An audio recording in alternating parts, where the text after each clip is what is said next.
I don't, there it is. Okay.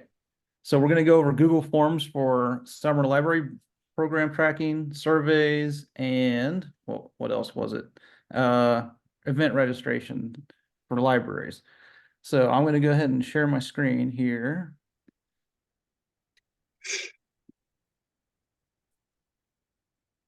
And there's all kinds of ways to get into Google, into the forms from Google. I'm just going to show you from your drive. So if you're in your home in your drive, you can click file type and forms. Well, new Google Forms. And this is what'll show up for you. Let me move my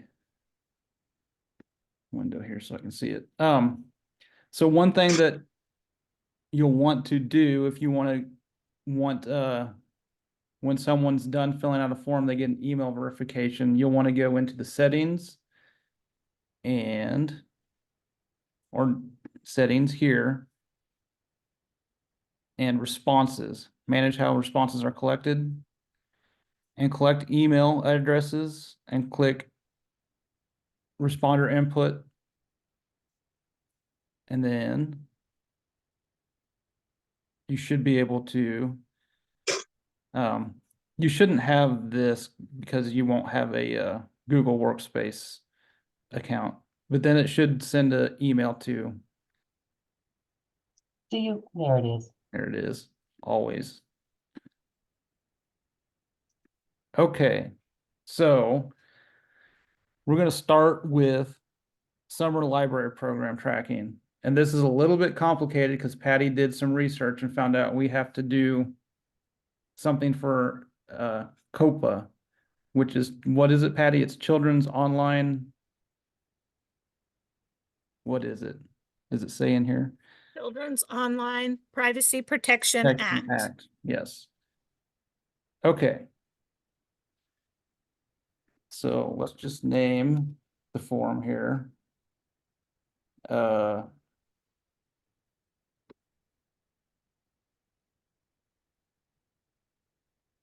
Summer library program tracking. And you can put a description.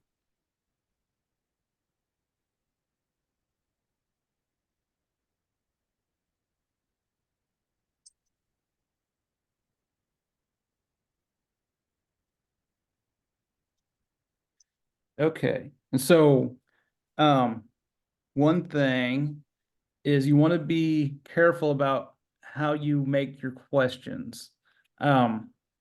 And you don't want to make too many questions. So we have I don't know. What would you, I don't know, can I get some responder input? What kind of information do you want for your summer library program tracking? So librarians, you can unmute yourself and holler out your answers, or you can type it in the chat and we'll read it to Andy. But he wants to know, what kind of information do you need to keep track of for summer library program?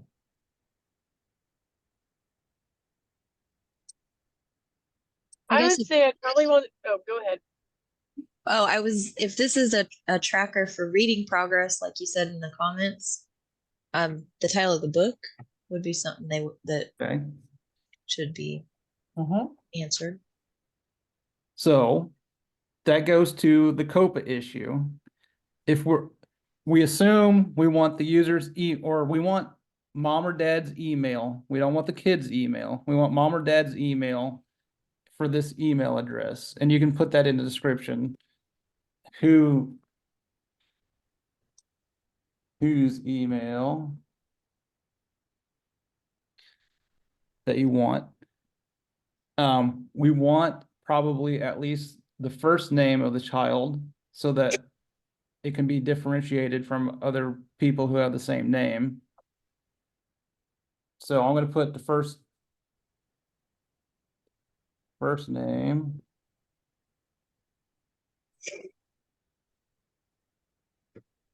Here, and short answer will allow them to enter text in the text box. Hey, Andy, if you go ahead and put in book title, that'll be a really good opportunity for us to show them how to move fields around and delete one too. Okay, so we're going to put book title. What other information do you want to know? Can you add age of the child in so that some of our, like the extension offices in that, theirs is done by ages also, like our state report? Is that legal? You can do that. So what was that? I didn't quite catch Age you. of child.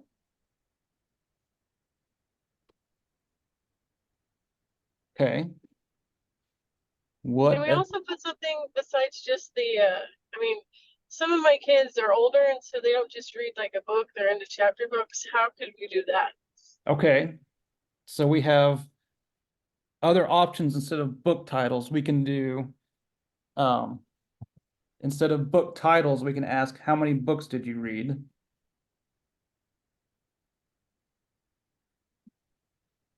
You can track the minutes that they read. We can do.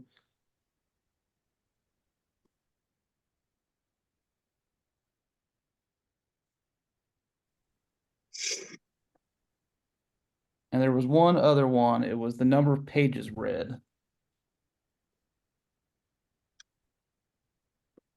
This is Patty. These are all ways that summer libraries have tracked their reading progress over the many, many years of summer library.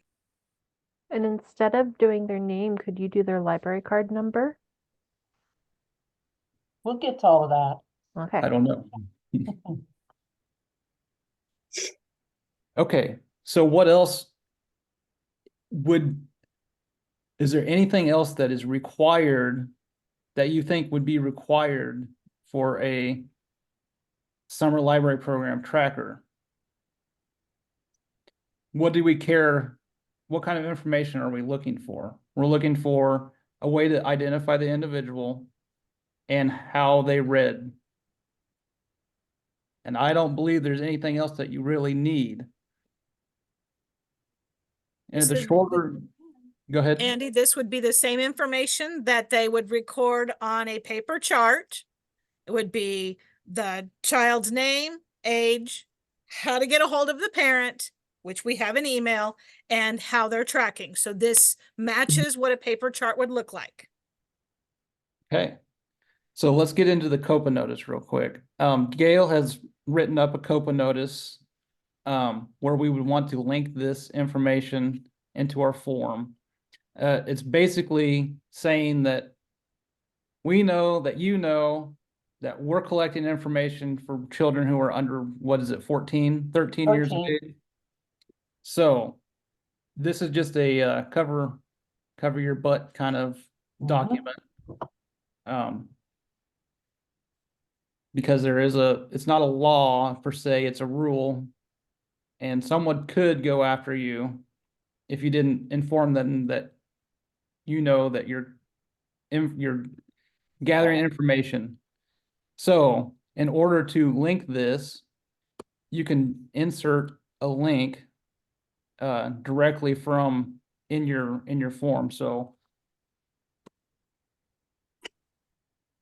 we're going to make the text COPA notice and insert link, and we're going to copy the link and Now, paste. of course, you're going to not link to the CKLS template. You're going to customize that and you're going to Yes. store it on your own drive. Yes, and if you need help doing that stuff, you can contact us and we know how to help you with that. So you would change, all the stuff that's highlighted to your library name and all that information. So now it's linked in the form where they can click it. And is that good enough? I think that's good enough. Or do we need something that says by filling out this form, I agree to the COPA notice? That's good Nope. enough. Okay. I might, so you don't have to go to the form because some people won't. I might put a notice next to the COPA notice that says information about users under the age of 13.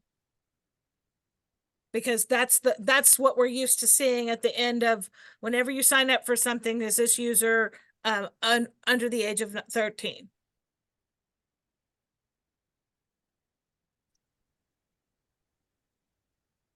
Okay. So, Patty, can you kind of say why, where was it? Why we may not want to collect book titles? Okay, so we talk a lot about library privacy, and one of the things we talk about is if you call someone to tell them that they have a book on hold, you say, Mrs. Santee, you have a book on hold, you may pick it up at the library. We don't say, Mrs. Santee, you have a copy of 50 Shades of Grey available at the library. So we're not revealing information to a caller that we might not know in this case, because she could say she's Mrs. Santee, but she's not. And so I revealed a book title to her over the telephone. This is that same issue of patron privacy. If we use how many books did you read or how many pages or minutes, that takes care of the pages and minutes, takes care of the older readers. The how many books did you read takes care of the very young. And so we don't necessarily have to include titles. We save, if this information were to ever get out, we're saving that patron's privacy. And if mom already has the titles, or if the caregiver already has the titles, then they don't really need to include them here. All they need to do is Johnny read a book. And so that saves any personal information getting out about the user's preferences, which is one of the things that we secure through Pathfinder Cohort. Common concerns that I hear from librarians is if I don't get the title, how will I know if they really read them or not? And at CKLS, we have a phrase that's the cost of doing business. And sometimes you're gonna have kids who are gonna come back and say, oh, Patty, you have a good example. Go ahead with that young kid at Dodge, who was the exemplary reader. My very first summer library program, very first day, we started prizes. We got an ice cream cone at 10 books. And this little guy came, and he was probably about 8. He could read and he could write, and he got his reading chart, is very excited. He went over and sat at the public access terminal to look at book titles. And I was very excited about this, and then he comes back up to me in about, I don't know, 15, 16 minutes, comes up with his first 10 titles written down. And I'm like, oh, well, maybe he had those, from before. And no, he had put them alphabetically straight off the catalog, but he didn't start with A, he started with B-I. And he wrote down several titles straight from the computer, but about title number 7 was the Bible. And I said, so tell me about this book. And he says, it's the God book. And I'm like, yeah, I do. What can you tell me about the God book? And he says, well, it's the one that we read in church. And I'm like, okay. And I said, so you've already read 10 books and you came up to my desk about 14 minutes ago. That's a really quick read. And I said, how many pages were in the God book? And he said, oh, it was big. And then he caught himself and he realized that probably was. I said, would you like a new chart to start over? And he said, I think I should. And then a few days later, he came back and got his ice cream cone, and he had legitimate titles on it.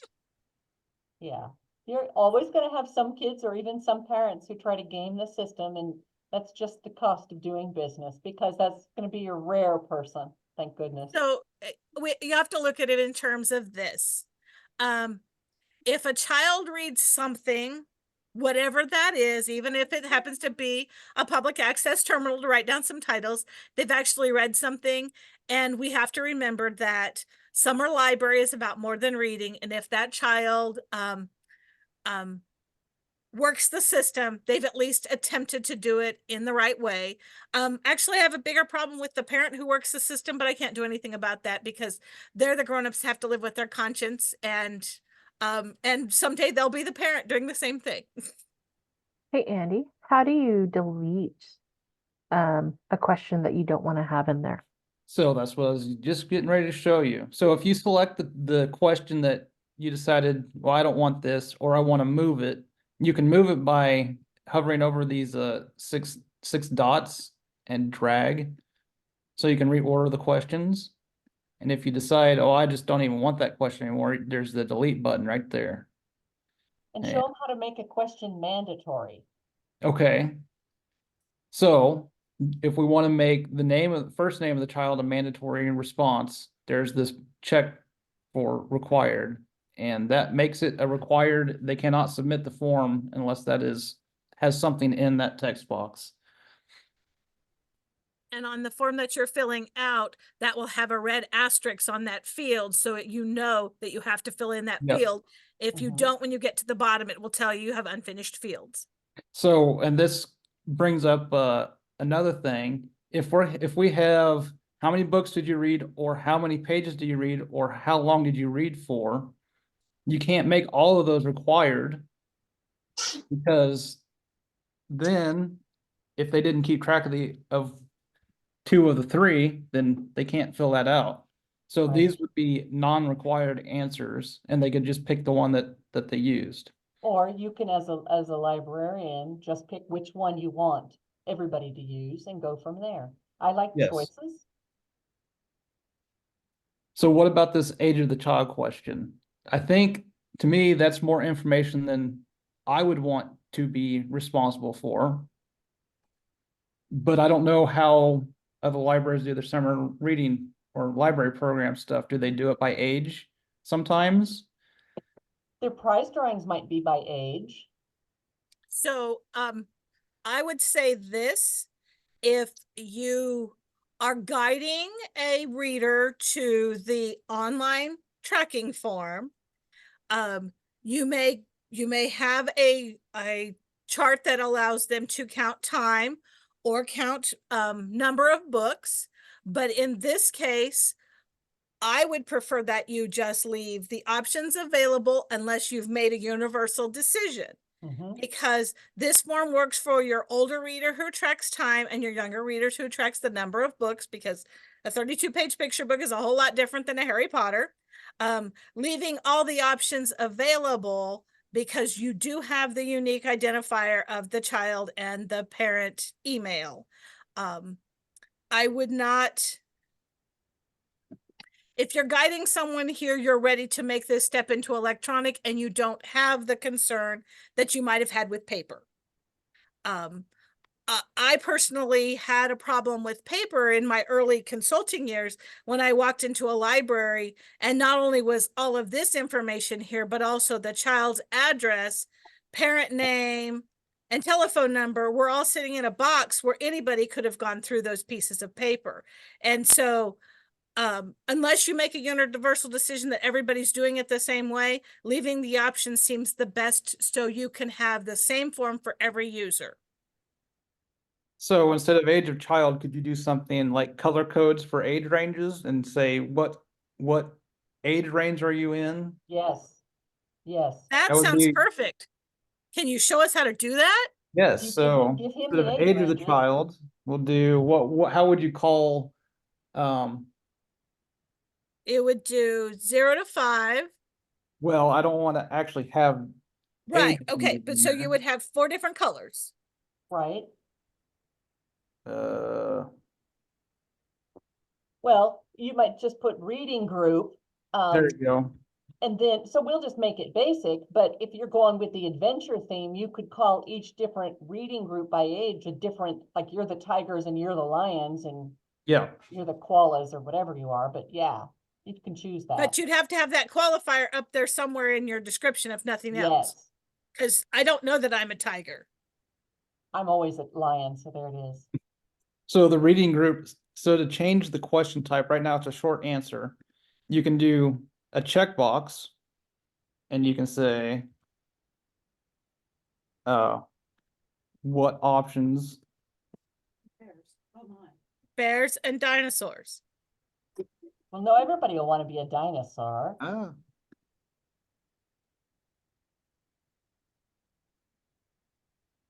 AUR. AUR? That doesn't look right. Okay. Because the second O is there, but don't worry, we're not doing this for spelling. You could also have after dinosaur a space and then a parentheses that says this is your ages or your grades 3 to 6 or something like that. And then we can make this a required one so that they have to pick which group they're in. And Let's see. I think, can you select multiples on I think checkboxes? on checkboxes, You can only select one. I think that's correct. So if you do a multiple choice for this question, they could select multiple ones, but if they do checkbox, then they can only select one. So that's kind of something you need to pay attention to. And that helps you gather that age group or that grade group without actually getting exactly the information for that child specifically. It helps you get the information you may need. It helps us secure the information. Yeah. And I think check boxes are multiple and multiple choice. Oh, choice was is it just the other way one. around? Yeah, Okay. it's just flipped, but I it's usually very, get it very wrong and have to similar. go back. So That's how somehow long do did you you? need to qualify the, like, lion, bear? So yeah, you could do that. You could make a description here, and it's the little text below here. So Lion preschool,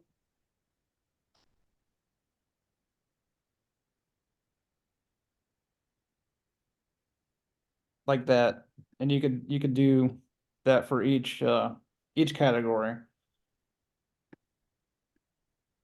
So we could link it, we could go back to the ages that are on the state report. yes, yes, you could. There you go. That's where Patty was going with it. And so you have an automatic tracker for that end of year report. So how many books did you read is a short answer. You can also, let's see, you can do things like response validations where it only accepts a number. Huh? Because how many books you read is going to be a number. It's not going to be words. How many pages did you read? That's also going to be numbers. Oops. Not a description. Response validation, number. And how long did you read for? We'll need to change this to a short answer. You And could this also, one, sorry, Andy, oh, go ahead. you could also put 5 to 10 minutes, 11 to 20, 21. No, Patty? There's no need for it.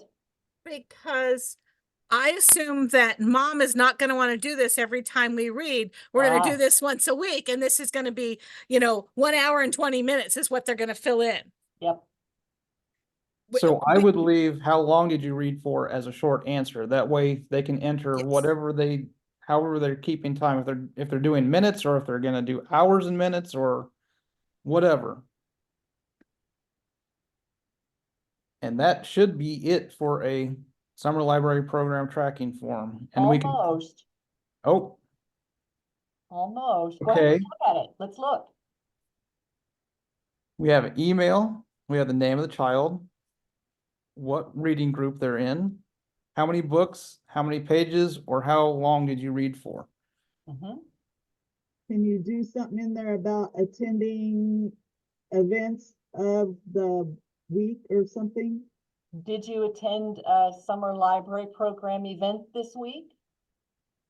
Yeah. Yeah. we can Question do would that. be, how many summer library program events did you attend?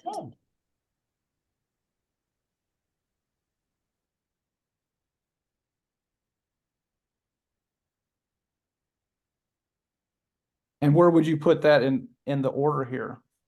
And I'd put it right where you put it, at the very end. Very end, okay. Yes. And is we that need to That's a change- number. mandatory? Because No, no, because it's a number, we can't make it a mandatory. yep. Well, you can make that one mandatory. They could put 0 if they didn't attend any. We know how much fun zeros are. I would hesitate. I would just leave it as an open-ended question like the others are. Okay. Patty, can What it we looks like. legally go ahead and put testimonials on here or not? Well, you sure could. We could do that. We Well, could add here's the that problem with that. If you're that is wanting, personal. well, And it's also, if you're using this only to track summer reading stuff, you don't want to make the forms too complicated. Because it makes it very hard to sort through the data afterwards. Could So you what put a I would question- see, Go ahead, Patty. what I would see is, there's an additional form that is the testimonial page, because that you want some authentication from. You don't want just, you would want some authentication that is not just and so this could link to when you get your response, if you're interested in supplying your library a testimonial about your summer library program, then that could be a short answer question, a single question with an email and an example, just like what ours is. I don't think you would want to put it here because I want Andy to have a couple people practice this, because I want to see what it does on the backside, because I want to show you the magic. I have a question, So though. something, What I thought you might be able to do on this form, though, is as your very last question, make it optional and say, would you like to provide a testimonial? And it's just a yes, no. That's all they have to do here. That works. We Then can do later that. you can check it on what Patty's going to show you, the magic, and you'll see all the yeses, and you'll have their email address, and then you could send them a link to your other one. So that's a no. multiple choice question, yes or no. And make that one required. And let me paste this form into the chat. And But we have to collect responses first. so on mine, I do like essentially if at the end of mine, it says, would you like to respond or provide feedback? If Mhm. they say no, then it goes to a submit page. Okay, you're done. Yes. But if they say yes, it says, thank you so much for your feedback. It's important. And then that's when they can provide their email address. So they can, if they're saying no, they can just skip that whole step. so Yep. we can So do that's how that. mine's set up. We can do a conditional question. So what we'd do is we'd add a section here. And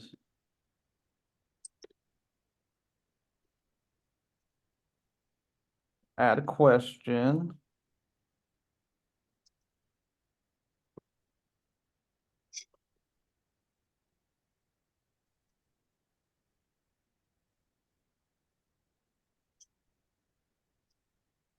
And you noticed Google changed the question type as I was typing the question. It has some predictive ability depending on what kind of question you have. So it's changing it to a paragraph type answer. And so we can go back up here and go to section based on answer. If they answer no, submit form. If they answer yes, go to section 2. And it's that simple of setting it up. Oh, you've got some responses already. So this is where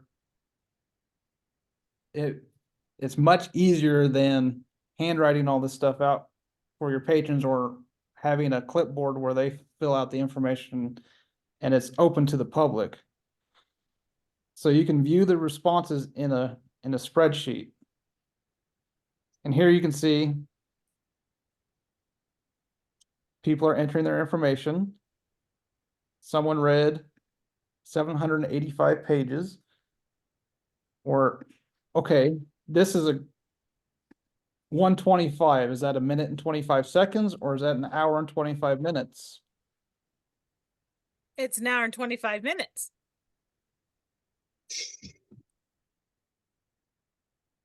So that's something you have to kind of keep in mind. How are people going to interpret the responses for the questions you're asking them? So you might put in the question how you would prefer them to enter the information.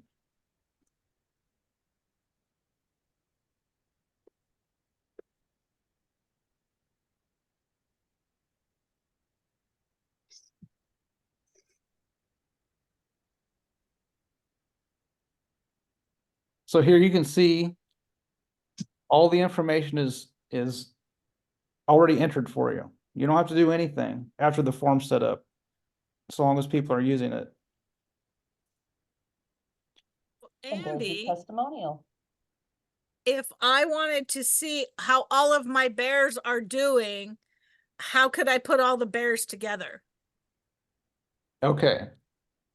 That is more advanced spreadsheet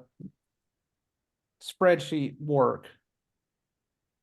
I can show you how to do it. I'm not going to do that today. That could be a 5-minute It's gonna- Friday. It's going to take longer than we have to do that.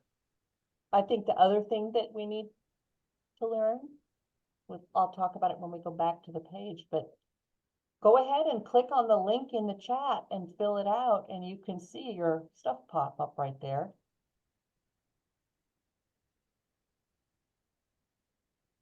Look, I'll show you what we're doing to the spreadsheet form responses for our continuing education here in a little bit. So you can see how powerful having all the information in a spreadsheet is if you spend a little bit of time setting up things. I always plan it out on paper ahead of time.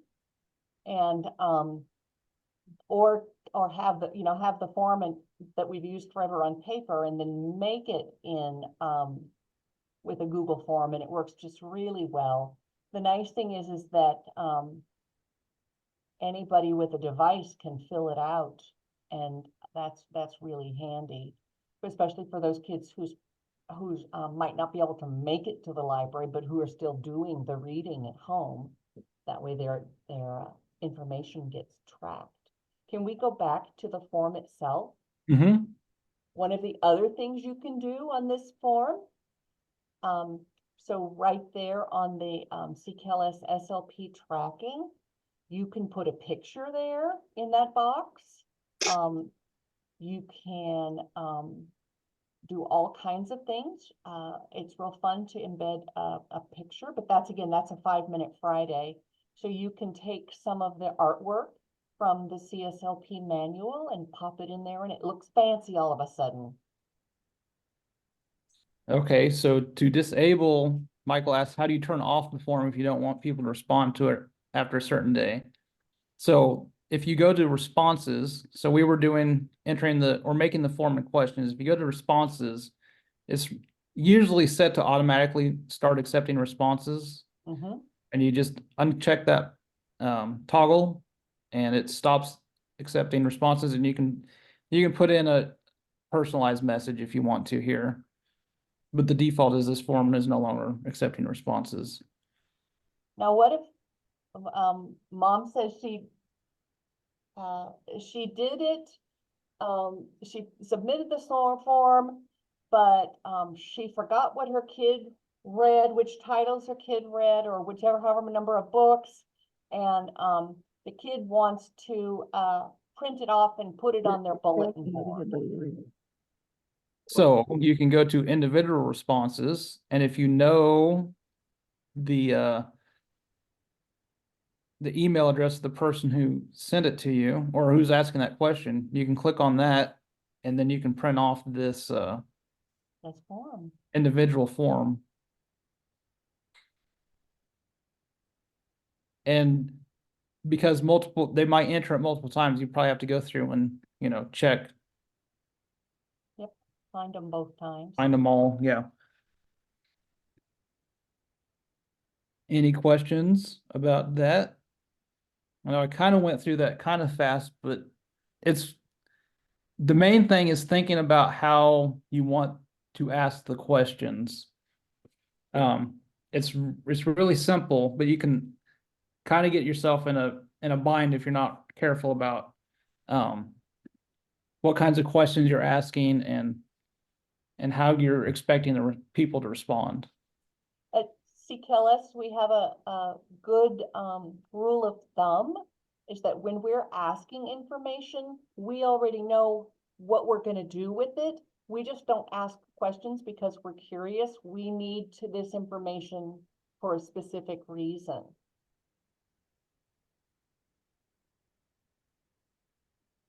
So Andy had gone through the process of how you would build it, in your drive. However, the one thing that we can do is provide a template based on the information we've gone with today. And you would make a copy of from that template and make it your own by making sure your name is on it and the details that you were looking for, which may be different than the ones we've collected today. So you can share templates. However, all the information that you're getting is coming to you, not to us. And so this is one of those, this is how to offer electronic tracking, but it is for you to manage. So this might not be the year that you're ready to add something new because it is the 1st of May, but we can certainly show you through the year to get you in that process for May 2025. It's just an option because we want to show you what Google can do for you. Paula, you have a question? Yeah, sorry about that. So I have a question. It has to do with this, but kind of not really. It deals with children and pictures. Do we need to have something on there saying that, yes, my child can be photographed since it's like child privacy stuff, or how does that work? So just in general, I would say you're conflating these two things here right now. This is just for tracking summer library program reading. You don't want to make a form that covers everything. You want to have I don't know how libraries generally do that policy about photos, but that would be its own Okay. separate thing. Go ahead, Okay. Patty. You have a couple of options regarding those personal choices. Some people keep a form that says this child can have snacks and these are the things that they're allergic to. This child can be photographed. This child cannot. Those kinds of things. We do have photography policy examples on the CKILS LibGuide / resource guide that you can pull off. You'll want to get that policy approved by your board, talk about why that's important, and make sure that that policy is posted. And then remember, we don't want to collect too much information electronically or on paper that we don't need. So if you have a general photography policy, someone has the opportunity to opt out of it rather than opting in, because you're going to spend more time opting in than opting out. Okay, thanks. Andy, show us what else Google can do for us. Okay, do you want me to go through the event registration, make an event registration form? Or do we want to do that later and show how to aggregate that information? You want me to show them our CE verification stuff? Okay, so we're gonna kind of completely shift gears a little bit. So I think everyone, all the librarians are familiar with this sheet now that we sent out for the first time last year, and we have one for 2024 now.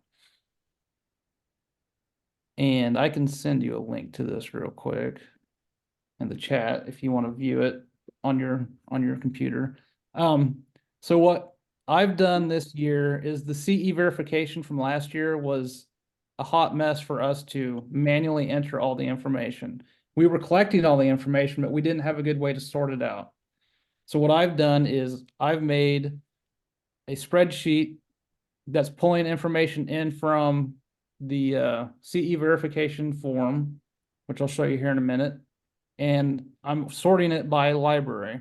So I know last night, Glen Elder, they had all of the trustees come into the trustee training last night.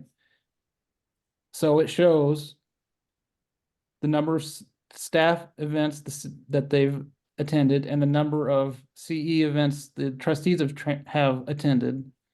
And I'm working on making this board quorum work for every library. I know some libraries have fewer than 5, just depending on what is it, what's the word, Gail? if they had a charter ordinance to change Charter that? ordinance. Yep, okay. And then here below, you can see, you can double check which events people have attended. So it's a quick way to verify that A, you entered the information, B, we got it, and C, it's going to count towards your CE verification for the year to get your money. So let me show you where to get to the CE verification form. So if you go to the Central Kansas Library System homepage and go to Information, Forms and Reports, it's the very first link on this page, CE Training Verification Form. And here you can see we made it very simple compared to years past. We're just asking for your name or your email, the name of the person who attended the event, were they a library staff member or a trustee, which library did they attend for, the date the event took place, not the date that you attended the event, because if you watch a video from a month ago, then we want the date that the event took place so it's easier for us to differentiate the events, because not everyone's going to name what's the name of the event. Not everyone's going to name the events the same. So that way we have a double check on that. How much was spent attending the event? This is not a required question. This is something we're trying to see if we can incorporate, keeping track of your CE allotment easier for you. And then I confirm that everything's correct and the signature of the person filling out the form. Because it may not be, the person filling out the form may not be the person who attended the event. And I can show you in the background. Let's see. What the responses look like in sheets here. So we made this very simple on purpose because it was very hard to make Google do the things we wanted it to do. So here we got email address, name, if they're a library staff or trustee, the organization, on what date did the event take place, the name of the event, and that's all the information we actually really need.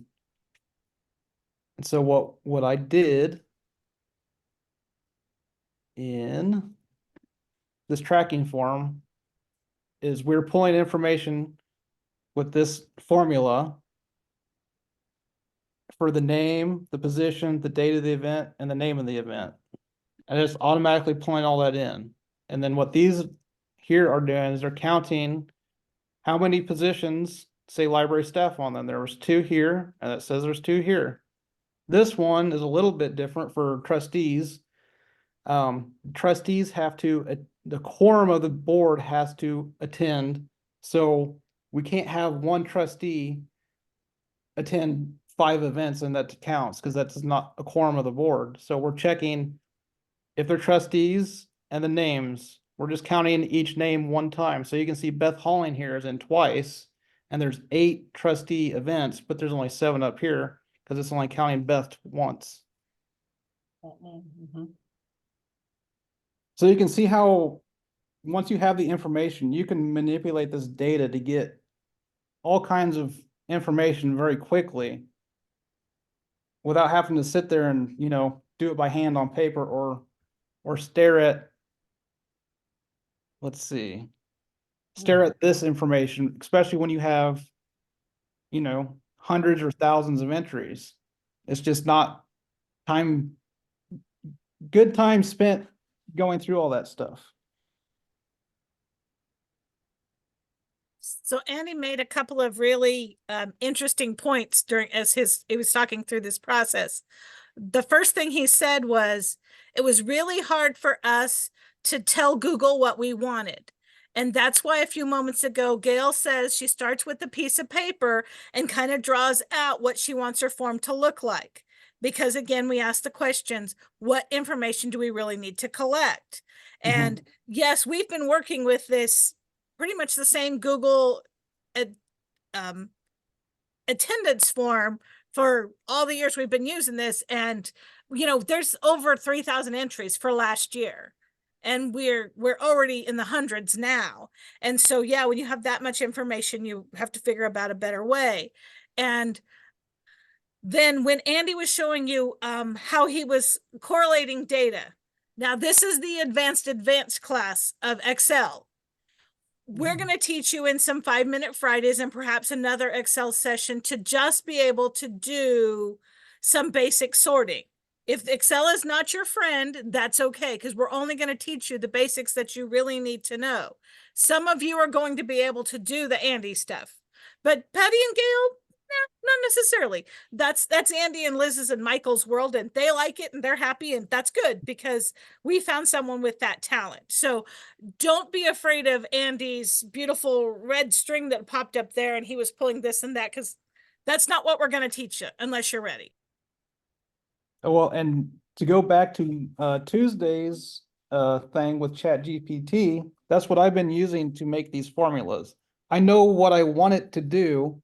I don't know the syntax for the formulas. So I make AI do all the, the complicated typing stuff for me, and I just tell it where to pull the information from, and it gives me the formulas. So here's one example of what I went through to match the names of the trustees and only count the names one time. And you can see I went through several iterations of how to do this. And you can use AI as kind of a springboard back and forth type conversation.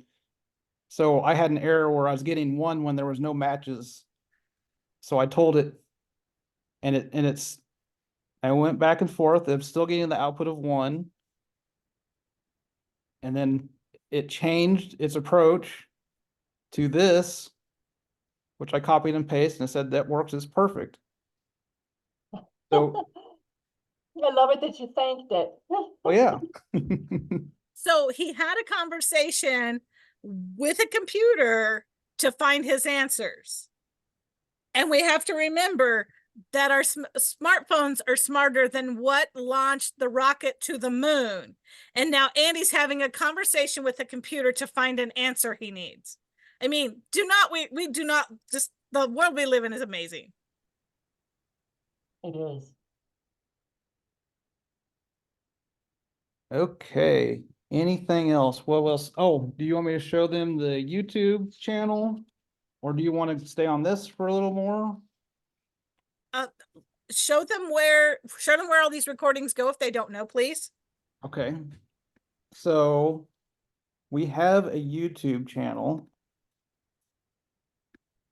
And if you type in and search for Central Kansas Library System, there's our channel right there. And you can sort, I think it's easier to sort CKLS videos in YouTube than go into the LibGuides, because you can click videos and it goes from latest or popular videos or oldest videos, and you can just scroll down and look, or you can go to playlists, and we put everything in playlists. So there's trustee training from last night. There's 39 videos on trustee training on the CKLS website. Or there's, I don't know, 69 videos for the 2023 summer library program. There's all kinds of stuff that you may not be aware of or may not find easily on the website, whereas it's much easier to find on YouTube, to me anyway. I freely share out our YouTube page because there's a lot of information a lot of libraries from all over the world do not get. And so our trustee training videos are really popular, but actually our #1 video with number of uses is Diane's how to make a book walk video, and it's got over 2,000 views. And I'm just always tickled when I see that, because they're watching that video in order to follow all the rules and not have to deal with copyright. So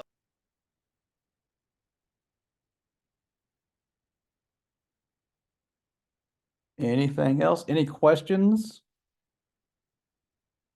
about anything we've gone over today? I have a question. Okay. So you made your Google form. We got it ready for summer program. What do we do with it? There it is. Yeah, so you can, once you're at the end of the program, I'm assuming you have prizes. Okay, I'm talking, how do I get it to the people? What do you, Posting it. okay. How you share the link? Okay, so all you do is you copy the link right here, or you can, I don't think you can do it this way. You don't want a pre-filled link. You just copy this link here. Or you can click send and send it directly to email list if you have an email blast. Or But if you you want to post it on, can- say, social media, you would copy this link and post it into Facebook or whatever, or put it on your website, however you disseminate information. Is that what you needed, Colleen? Yeah, kind of. How does it show up on Facebook? I mean, what do you have? Is there a picture that comes with it, or is there something Well, you there have to will put with be. it, or There will can be. do you put it on your website? Yes. So Yes. usually when you link to things, you do it like this, like we did here with this COPA notice, where it'll be a blue highlighted text, and then you can click on that link, and it'll take them directly to the page. What you can also do is, gosh, let me think of it. It's, Facebook, it's Barnard Library.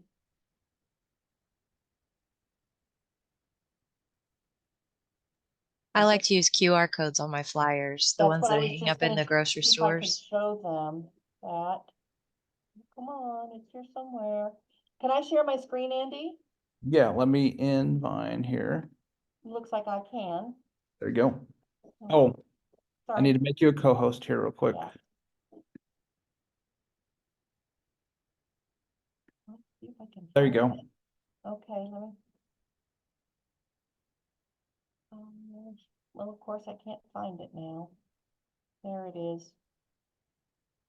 It's our featured one. Okay, let me do this. I'll share my screen and I'll show you.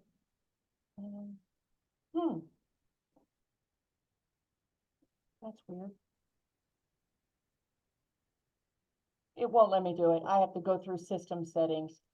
Go to Oh, Facebook and look at the Barnard Library, that's in La Crosse. It's their featured post. They've got one, it says, it's time to register. Please use the QR code on the flyer because they're still making flyers. Or click this link, and when you click on the link, it takes you right to the form to sign up. And it's pretty cool, but you'll be able to see it right on Facebook. And There. tomorrow, I'm going over a cool app that shows you or teaches you how to make free QR codes that you can then use to put on your Facebook or print out on bookmarks or whatever. let's see if I can find it. Cross.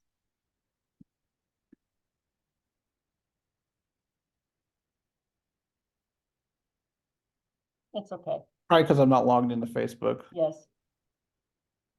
That's okay. It's a really good example because it shows a number of different ways that you can do it.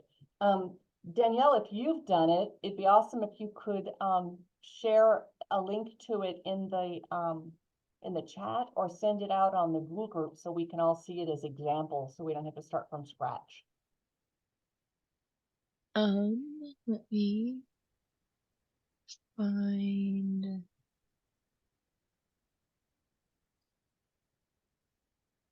So if you use a QR code and you've got a flyer up on the wall, all the parents need to do is just take a picture of that QR code with their phone and it'll take them right to it. It's like it creates almost an app for them because it just takes a shortcut right to that website with the form on it. Yeah. And then you can go from there.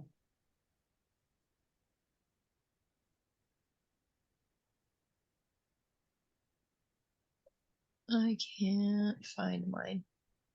I'm working on my my sign up right now and I don't have my dates, so I haven't made a QR code for this year. But honestly, every time I go to do it, I just Google QR Mhm. And then I just picked the first one because they probably paid the most to have the top sponsorship. So Yep. So I'm really happy that Andy was able to show you how to make a Google form live. So you can see it takes a little bit of time and practice, but all things do.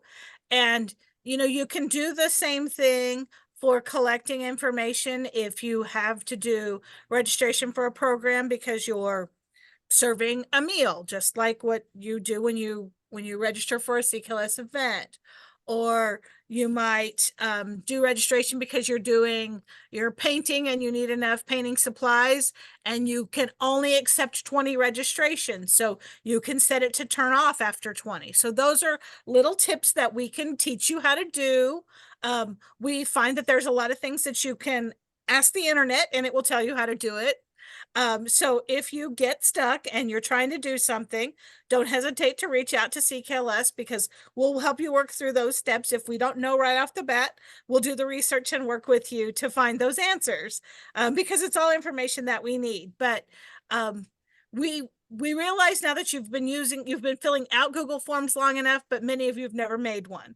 And so this was basically that tiptoeing into the water to kind of let you see that there are some practical applications that work even for a very small library. Especially if your library patrons really enjoyed that year when we had the pandemic and you had the digital recording from the state.